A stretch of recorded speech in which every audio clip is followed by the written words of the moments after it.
এখন যাব কালীবাড়িতে ক্যারচুমনি মায়ের সঙ্গে। ইভিনিং ওয়াক তো হয়ে যাচ্ছে, মামি হেঁটে হেঁটে চলে যাচ্ছে মাদের বাড়ি থেকে, খুব একটা দূর না, একটুখানি। এখন মা গেছে মিষ্টি দোকানে। বরাবর প্রত্যেক বছরই আমার বার্থডের সময় মা কালীবাড়িতে পুজো দেয় বা অন্য কোনো ঠাকুর বাড়িতে হলেও মা একটু মিষ্টি ভোগ দেয়, ধূপকাঠি মোমবাতি দেয়। তো মা এখন মিষ্টি নিতে গেছে। আমরা গেছি ক্যারচুমনি যে কালীবাড়িটা আছে সেখানে।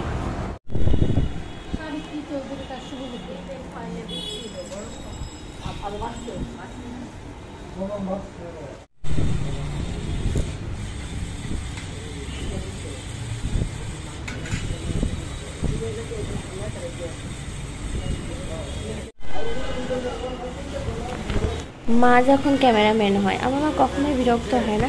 মাও যদি কোথাও যায় ভিডিও ক্লিপ নিয়ে ছোট ছোট করে ভিডিও ক্লিপগুলোকে আমাকে পাঠায়। মাকে আমি শিখিয়ে দিয়েছি, একবারেই শিখে গেছে। আমার মা কিছুতেই বিরক্ত হয় না। আর মা খুব ভালোবাসে আমি যে ভিডিও বানাই, খুব সাপোর্ট করে, সেটা ভীষণ ভালো লাগে।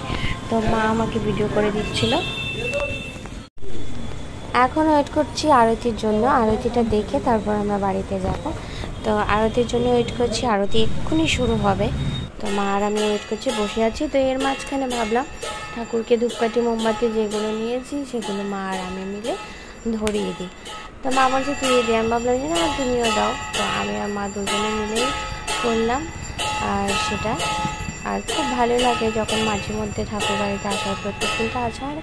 আমি চেষ্টা করি মাসে 15 দিনে একবার ঠাকুর বাড়িতে যাওয়ার জন্য, ভালো লাগে আমার কাছে। আর বিলোনিয়া যখন যাই ওখানে যোগমায়া কালীবাড়িতে আমি যাবই যাব, যতবার যাই প্রত্যেকবার যাব যদি কোনো অসুবিধা না থাকে। তো এখানেও আমি ক্যারচুমনি কালীবাড়িতে খুব যাওয়া হয়, মাঝে মধ্যে নাগেরচড়া একটা কালীবাড়ি আছে ওখানেও যাওয়া হয়।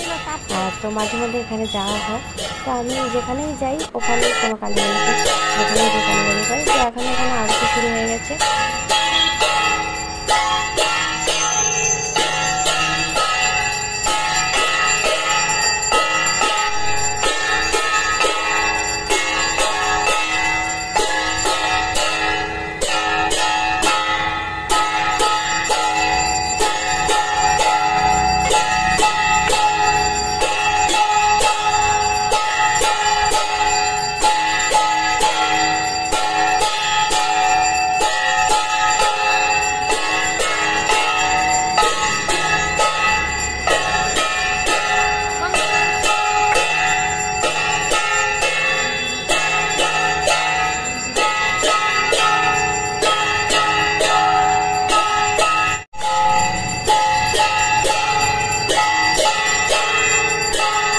এখন 7:30 পৌনে 8টা বাজে, পুজো হয়ে গেছে।